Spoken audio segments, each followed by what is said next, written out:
Welcome dear rockers, कैसे हो आप सभी। तो आज हम देखने वाले हैं लॉक्ड, जो कि अभी हाल ही में रिलीज हुई है। तो कहानी की शुरुआत में एक छोटे से शहर को दिखाते हैं जहां अपराध इतना ज्यादा बढ़ चुका है कि ऐसे माहौल में लोगों को जीना मुश्किल हो गया है। आए दिन चोरी चकारी, झगड़े, मारपीट जैसी घटिया हरकतें होती रहती हैं। यहाँ तक कि हत्या करना भी कोई बड़ी बात नहीं है। उसी शहर में हम एडी नाम के एक लड़के को देखते हैं जो एक गराज में आया होता है, क्योंकि उसने गराज के मालिक से कुछ टाइम पहले पैसे उधार लिए थे, पर वो पैसे टाइम पर लौटा नहीं पाया। इस वजह से गराज के मालिक ने उसकी गाड़ी कब्जे में कर ली है। तो वो थोड़े पैसे लेकर गराज में आता है और मालिक को देते हुए कहता है कि देखो, अभी मेरे पास बस इतने ही पैसे, इसे रख लो, मेरी गाड़ी वापस कर दो। और मालिक कहता है कि ये तो बहुत ही कम पैसे, $475 अभी बाकी हैं। मैं तुम्हें गाड़ी तब तक नहीं दूंगा जब तक मुझे मेरे पैसे वापस नहीं मिल जाते पूरे के पूरे। तो एडी कहता है कि देखो यार, मुझे गाड़ी वापस कर दो, गाड़ी नहीं रहेगी तो मैं काम कैसे करूंगा, गाड़ी दे दो, मैं एक हफ्ते के अंदर तुम्हारे सारे पैसे लौटा दूंगा। लेकिन वो मालिक नहीं मानता। तो वहीं एडी की बेटी स्कूल के बाहर उसके इंतजार में होती है। एडी का मन तो है कि वो अपनी बेटी को अपने साथ रखे, लेकिन उसकी फाइनेंशियल कंडीशन अच्छी नहीं है और इसी वजह से कोर्ट ने बच्ची को उसकी पत्नी के हवाले कर दिया।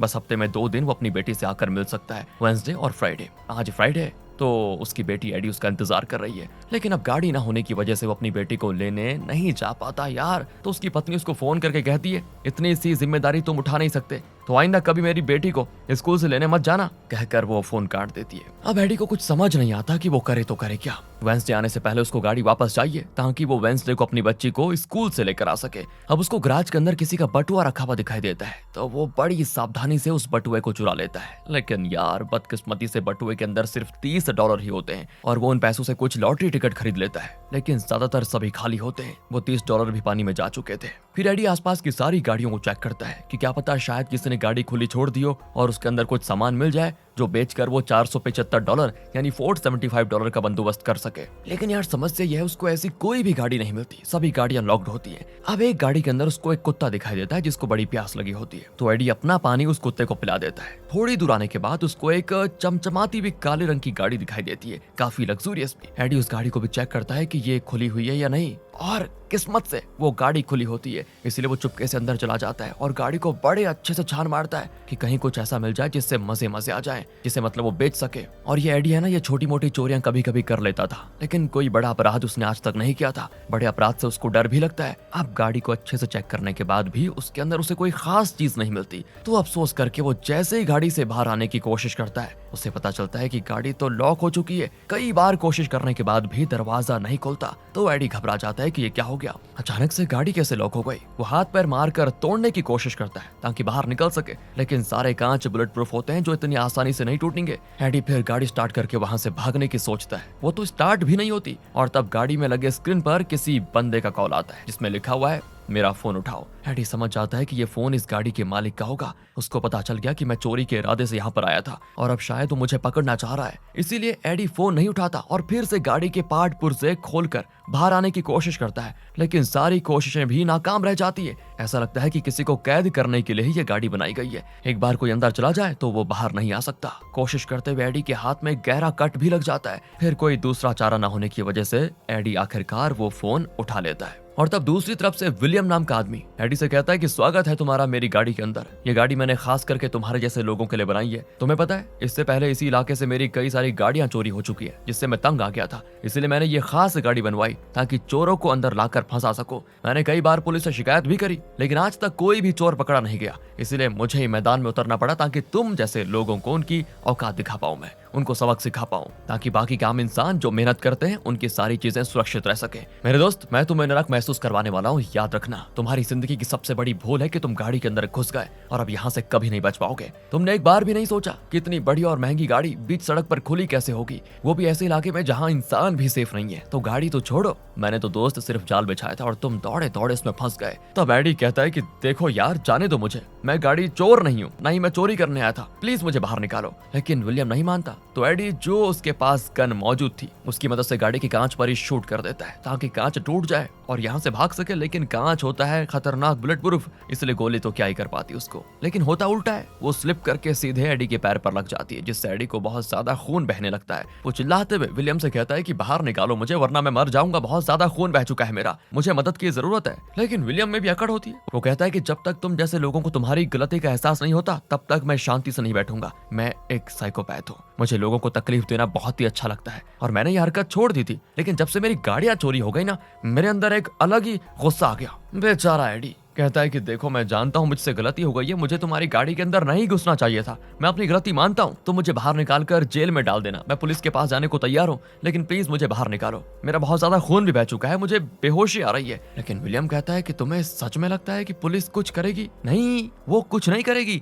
अगर वो कुछ करती तो आज इस इलाके के लोग शांति से अपनी जिंदगी बिता रहे होते, लेकिन ऐसा कुछ नहीं हुआ, इसलिए कानून को ही मैंने अपने हाथों में ले लिया है। एडी तो समझ चुका था कि ये कोई पागल विलियम है जो उसको जाने नहीं देगा, तो वो खुद से पुलिस को फोन लगाने की कोशिश करता है, लेकिन गाड़ी तो ऐसे पैक है कि नेटवर्क भी अंदर नहीं आ पाता, जिस वजह से वो फोन नहीं लगा पाता और ज्यादा खून बहने की वजह से हो जाता है बेहोश। अब रात को आता है एडी को होश, और जब वो अपने हाथ पैर देखता है तो उनमें पट्टी लगी हुई है। विलियम ने उसका इलाज कर दिया था दोस्तों। एडी हैरान कि यार ये क्या बंदा है, ये मुझे मारना भी नहीं चाहता, बचा भी रहा है, और अभी फिलहाल तो उसके पास ना ही पानी और ना ही खाने के लिए कोई चीज। अपना सारा पानी तो उसने कुत्ते को पिला दिया था, कुछ बूंदे पानी की बोतल में बची हुई थी तो उसे वो पी लेता है, और आधे चॉकलेट को खाकर ही वो अपना काम चला पाता है। तब विलियम उसे कहता है, मैंने डॉक्टर से बात की है, तुम बिना पानी पिए 30 घंटे के आसपास जिंदा रह जाओगे, तब तक तुम्हारे साथ खेलने में मुझे बड़ा मजा आएगा। तुम यही सोच रहे हो ना कि मैंने तुम्हें बचाया क्यों? तो मैंने इस प्रोजेक्ट पर बहुत सारे पैसे लगाए हैं, इतनी जल्दी अगर तुम मर जाओगे तो मेरा मजा खराब हो जाएगा ना, मैं तुम्हें इतनी आसान मौत नहीं दूंगा भाई, मैं तुम्हें तड़पा तड़पा कर मारूंगा। हैरी को बड़ा गुस्सा आ रहा था उस समय, तो वो विलियम को गालियां देने लगता है। विलियम कहता है कि तुम्हारी जिंदगी मेरे हाथों में है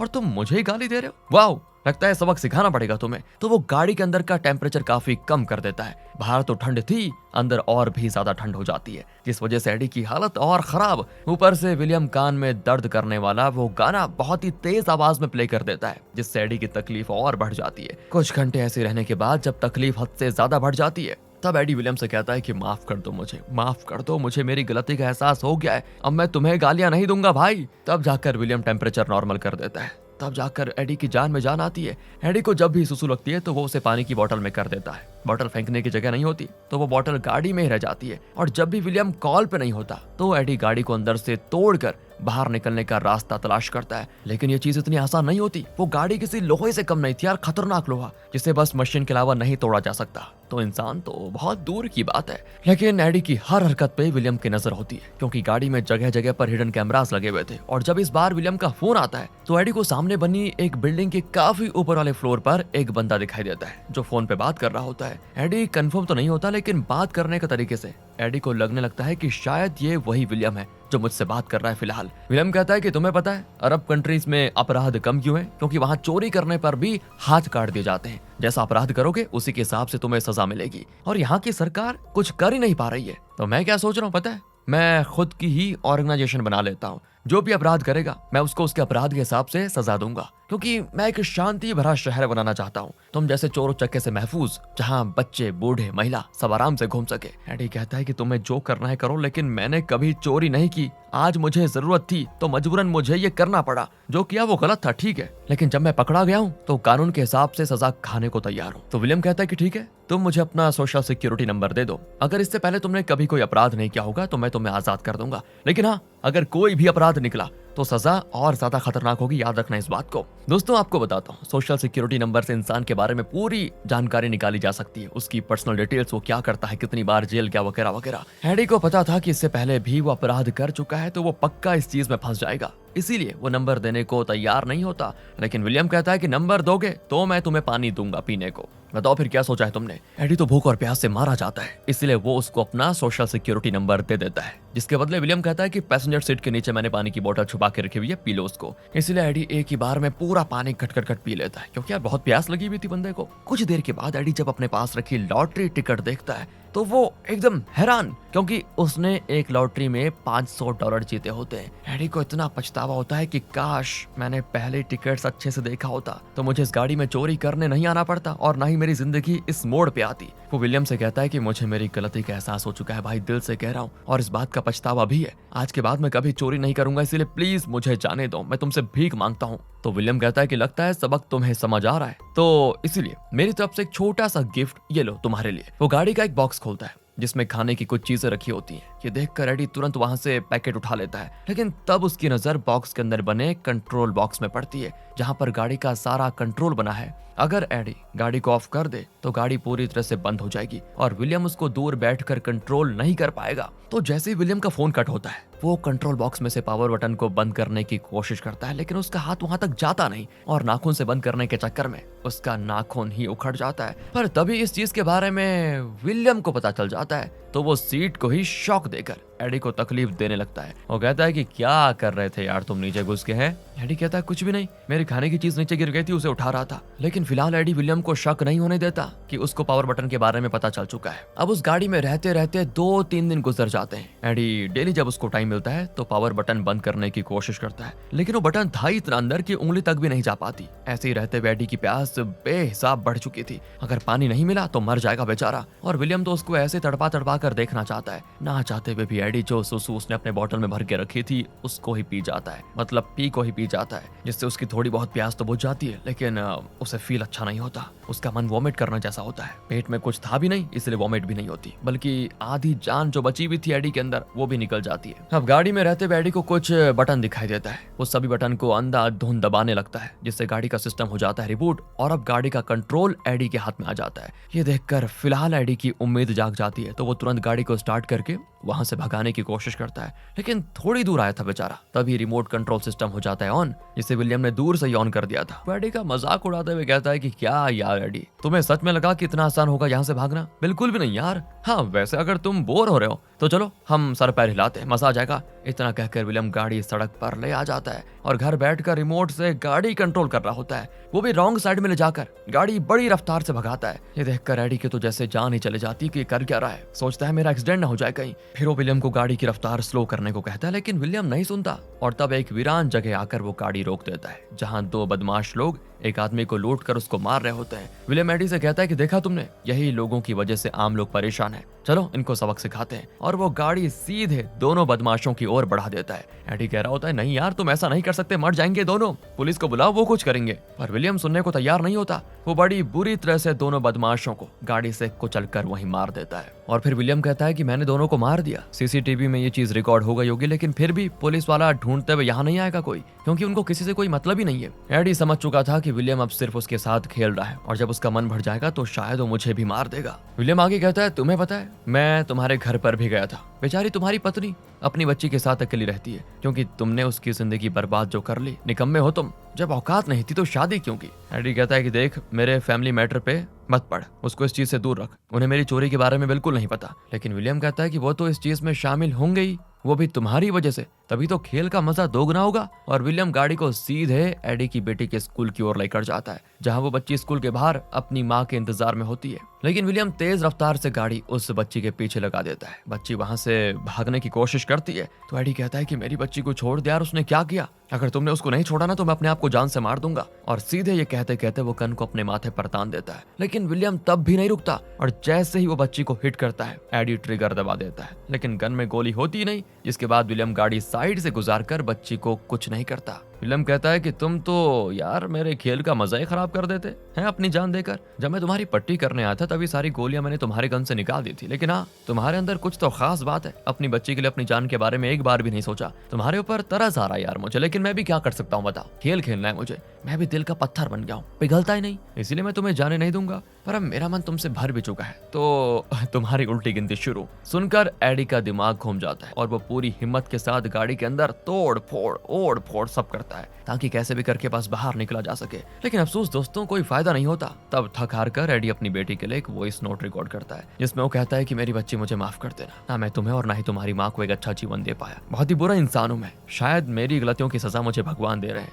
लेकिन नेटवर्क ना होने की वजह से वो मैसेज भी सेंड नहीं हो पाता दोस्तों। अब अगले सीन में विलियम गाड़ी को एक वीरान जगह पे लेके आता है और वहां रुकाकर गाड़ी का थोड़ा सा कांच खोलते हुए एडी से कहता है जल्दी से अपने आप को रस्सियों से बांध लो, वरना तुम्हारे परिवार को जान से मार दूंगा।